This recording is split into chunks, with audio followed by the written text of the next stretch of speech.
Hello, I'm Marcus Brix with the CattleFax Closing Bell. Today's Closing Bell is sponsored by VitaFirm. Gain Smart Wheat is a free choice vitamin and mineral supplement for stocker cattle designed to balance basic nutrient needs for maximized efficient gain on wheat or small grain pasture. Learn more at gainsmart.com.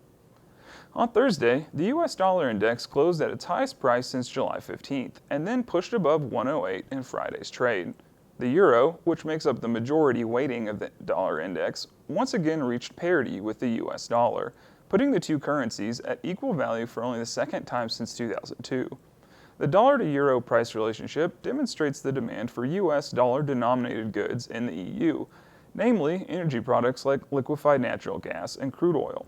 Natural gas prices in the EU are trading above €200 per megawatt hour, with disruptions in Russian pipeline gas and restricted volumes flowing from the U.S. Gulf. European gas prices have averaged over 7 times higher than U.S. markets in August. U.S. Henry Hub natural gas prices averaged $8.15 per million metric BTUs in the cash market last week, while futures climbed back above $9 this week, looking for the highest close since 2008. European prices converting into U.S. dollars per million metric BTU were trading as high as $74 on Friday.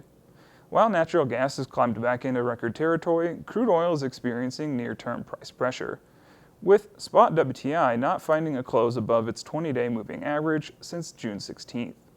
U.S. crude oil exports have been swinging wildly but trending higher overall. 2 weeks ago, weekly crude oil exports were 2.1 million barrels per day, the fifth lowest weekly print post-pandemic.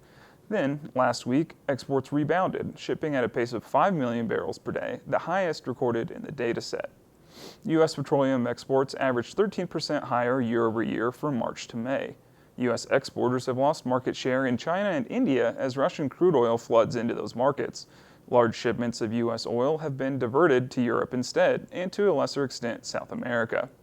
From March to May, U.S. crude oil exports to the Netherlands were up 25%. Shipments to Germany were up 15%, up 42% to the UK, and up 204% to Spain. European markets will need to replace more than 1 million barrels per day in Russian product by year-end 2022 as more sanctions go into place.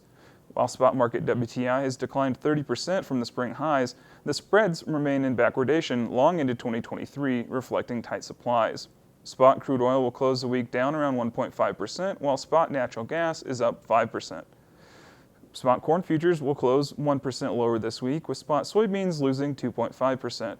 Spot wheat futures fared the worst of the grains, trading down 7.5% to the lowest weekly close of 2022. Thanks for watching. Remember to visit CattleFax.com to become a member or see the latest market news and analysis.